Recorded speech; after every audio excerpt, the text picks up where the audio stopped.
Hi, I'm Susan Jane and I'm the intuitist. Now, if you're having trouble trying to decide which course to look at, I just want to explain to you the difference in live flower reading, flower images, and flower drawings. Now, they've all got their pros and their cons. Live flower readings obviously are the live flowers. So you bring along a live flower and you do the reading. Now, with that, you are restricted to either being able to purchase a flower or being able to pick it locally. Now, although you're restricted, that also gives you another element because it's really allowing you to pick what you see out there. Could be restricted, but it's also allowing you to connect a little bit better, so you can start to bring in the essence of the flower as well, and you can get that understanding for it. It is a little bit more localized too, so it may have a bit more of an impact in that aspect. Imagine not being able to find a rose or something that you want to bring that's pretty elaborate, and I remember my very first flower reading. It was a little daisy from a little bush on the ground. Now, there was a couple of different colours, but this one was the white one, and it had the dark centre with this really bright purple and gold elements inside it. And it was I just loved it for its simplicity. It was just so simple and so beautiful that I just loved it. And that's the one I picked. Now, there was a few flowers out at that particular time of the year, but that was the one that resonated with me at that particular time. So there was a lot of essence involved in that, and a lot of that aspect of me in that, because I don't perceive myself as being somebody that's really out there, really flamboyant. I do perceive myself as being quite simple, and not in a bad way, because I don't feel I'm simple in a bad way.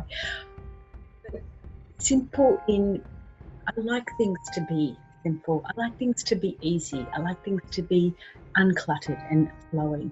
So simplicity to me is really lovely. Minimalist for me, it's really lovely. Even though I've got everything behind me, I am actually quite a minimalist.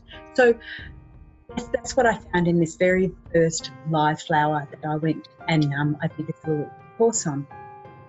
And it was amazing. It was really quite amazing, and it was quite amazing how quickly we can connect to our intuition and how we can get that understanding on it.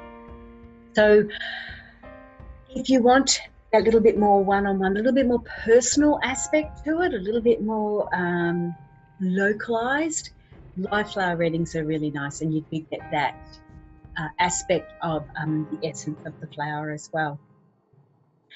The next area we look at is flower images. Now, I've gone very strongly into the flower images, mainly because I didn't want to be restricted. Now, when we looked at decks of cards, and you do card readings and oracle readings and things like that, you're restricted to what's in the deck, basically. And I thought to myself, no, I wanted people to be able to pick and choose. Now, if I turned around and said to you, think of a red rose and find an image of the red rose that suits you, you can imagine how different it will be. You could have a red rose that's right up close to you, and that's all you can see is the red rose. Or you could have just that really beautiful, delicate bud of a red rose that's not fully opened. The rose can be facing you, looking down on it, looking around. It can be so many different ways when you're capturing it in a single image. And that was a little bit different. So that's where I went, that's what I want to look at. So I focused more on that side of it. It also allows, in this day and age, you to do readings online if you want to, because it's picking a flower image. One of the biggest parts about it is trying to get the feeling that you want that goes with that flower image, and we can actually start to change it then. So when you're looking at your environment to pick a flower, yes, you are restricted, but you get the essence of the flower. When you're looking at a flower image, you haven't got the essence, but you have a lot more variety, and you can actually incorporate your feeling into it. Then the third one we have takes you on another level, because it's flower drawing. Now, when I'm doing this, I often do this in a corporate environment, the flower drawing, believe it or not, because a flower can be so different. It doesn't have to be along the lines of a true flower. If I said to you, draw a picture of a sunflower, then that, okay, it's got to be like this. But when I'm saying draw a picture of a flower, they're going to get their own intuition coming through. Now, yes, it might not be botanically correct. That doesn't matter. It's their intuition that's coming through. So you're doing a reading on a very deeper level there. So one, you've got the essence. One, you've got a variety and they can put their emotions to it. And then the other one, it's all about their intuition as well. So it's connecting with their intuition. So connecting with their essence, connecting with their emotions, or connect with their intuition. They're the different ways that we can look at it. So you decide then what you want to do and where you want to go with it, because if you are a flower lover, it may be live flowers that really you can really connect with. If you want to have a little bit more distance, flower images might be better. If you want to do that group environment, maybe flower drawings would be the go. So this is where you pick the course that suits you. It suits your personality. It suits where you want to go. All of them will allow you to connect with your intuition. All of them will allow you to develop it.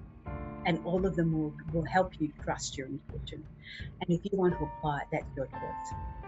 So that's me. I'm Susan Jane. I hope that's helped you decide which course you want to go on, so then you can decide which one it is and then what level you want to go on. But if you want to test the connection, see if you like it, that's great.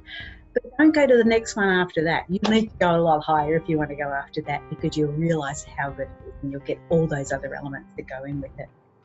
So I'm Susan Jane, all the very best. Connect with me on Facebook, Twitter, Instagram, all those sort of things, all those crazy stuff. And look out for the blog too. I'm putting up blogs and everything else. So the River Ramblings, and you'll get all sorts of stuff. So join me and enjoy yourself. I mean, no, enjoy your life. All right, this is Susan Jane. All the very best, and bye for now.